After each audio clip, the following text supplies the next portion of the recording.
Welcome to our show, Trump Briefing. Today, we're diving into the political landscape where Alberta Premier Danielle Smith is making waves with her bold demands for federal changes, threatening a referendum on Alberta's sovereignty if her 6-month ultimatum isn't met. Critics are raising eyebrows over her solidarity with Trump's policies, which could spell trouble for the Liberals if the Conservatives don't secure a win in the upcoming federal election. In another corner, Liberal leader Mark Carney is ready to engage with President Trump, but he suspects Trump is holding off until after the election results. Carney's stance against the notion that Trump is undermining Canada for America's gain is gaining traction, especially as his party's poll numbers rise amidst the ongoing trade war. His comments in Newfoundland highlight the delicate balance of diplomacy and domestic politics. Meanwhile, Greenland's recent elections serve as a cautionary tale for Canada, as U.S. interest in the island raises concerns about sovereignty.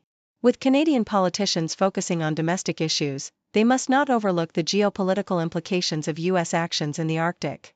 Greenland's Prime Minister has called for global support against American aggression, reminding us that Canada must also stand firm with its allies. Please stay tuned for more details.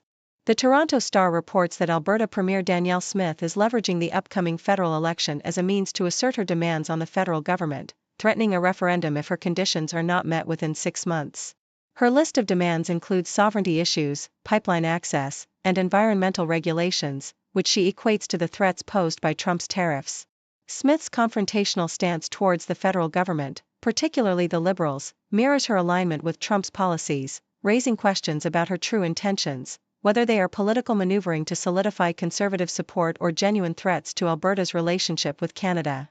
In another article from the Toronto Star, Liberal leader Mark Carney expresses readiness to engage with Donald Trump, suggesting that the U.S. president may be waiting for the outcome of the Canadian election before making any moves.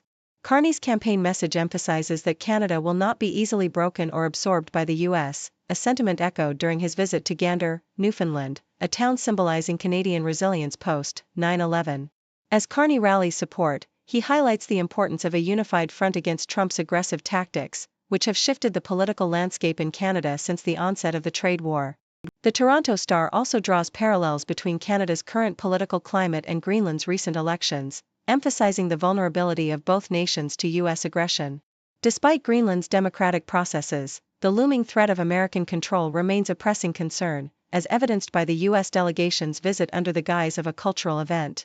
The outgoing Greenlandic Prime Minister warns of the dangers posed by American influence, urging Canada to recognize its own precarious position and to seek stronger international alliances.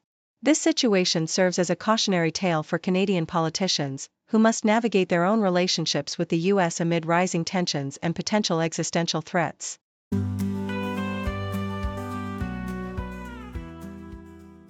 The Independent reports that the war in Ukraine has escalated dramatically with a recent missile strike by Russian forces on the northeastern city of Sumy, injuring at least 65 people, including 14 children. The attack, which heavily damaged a hospital, residential areas, and a school, saw emergency services battling large clouds of black smoke as they rushed to aid the victims.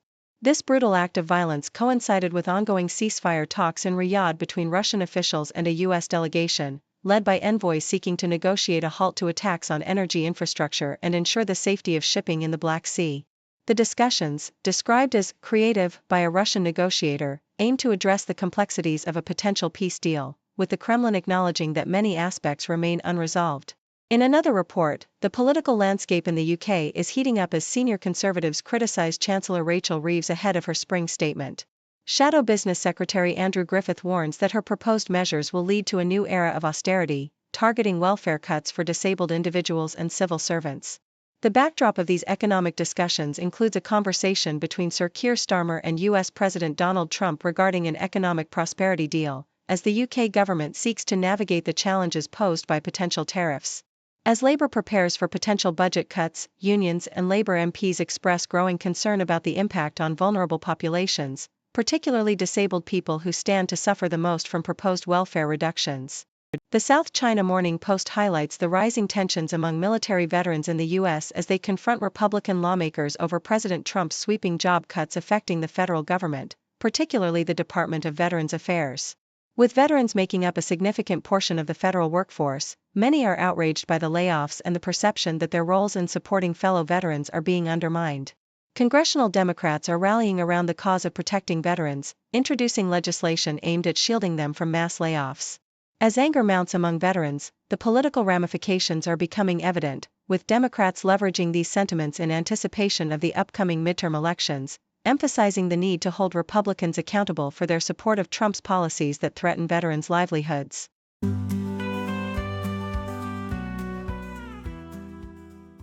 The Independent reports that President Donald Trump has issued a bold warning about imposing a hefty 25% tax on imports from countries that utilize Venezuelan oil, starting next month.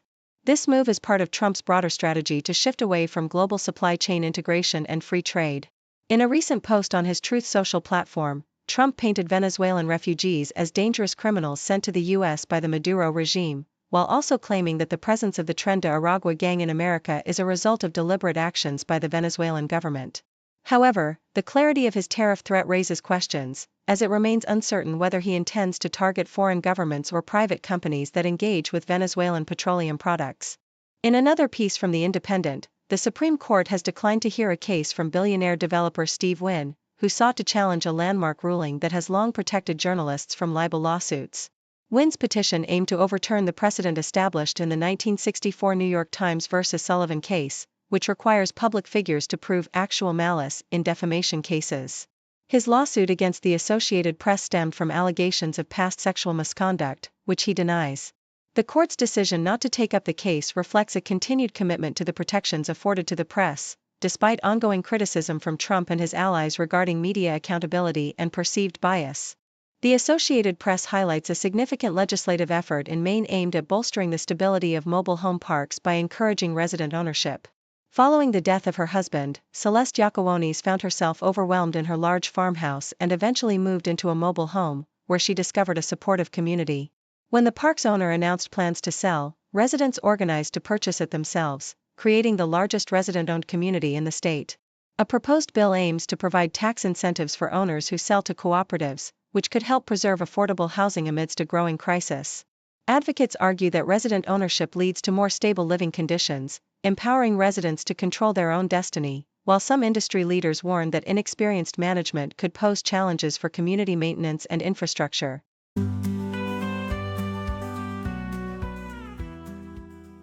The Independent reports on a heated exchange between Attorney General Pam Bondi and Texas Democrat Representative Jasmine Crockett, following Crockett's vocal criticism of Elon Musk and Tesla at a recent rally.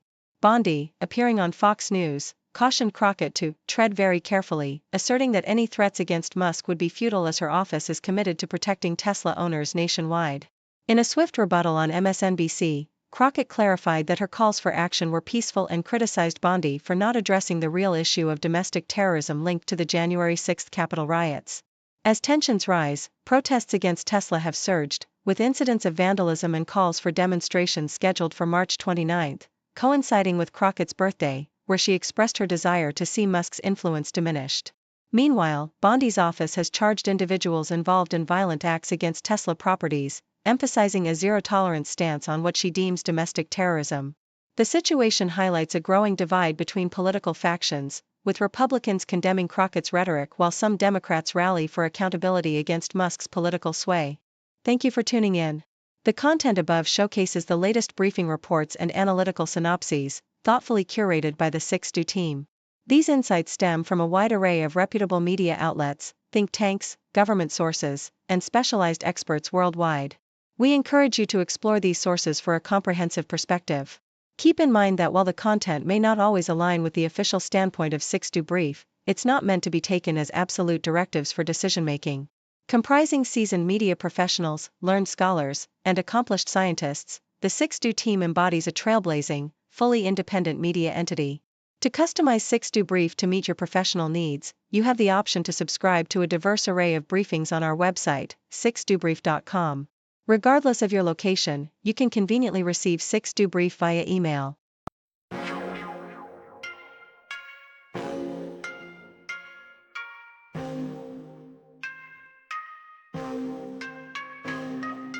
News breaks, up as the ground. Stories spin, walls come down. Voices merge in the sound. Faces mix in the crowd. Broadcasters paint the scene. World events on our screen. Every link a different theme. Words collide in the stream. 6 degrees connect the dots. Background stories more than us. Hear the voices rise aloft. Truth unveils in every spot. Cultures clash across the globe. Spin the threads in a strobe. Every story wears a robe. Truth and lies in their code. Journalists dig real deep. Secrets out, they don't sleep. Every angle they will keep. In the news we take a leap. New perspectives day by day. Hidden truths come to play. In the background shades of gray. Every story finds its way.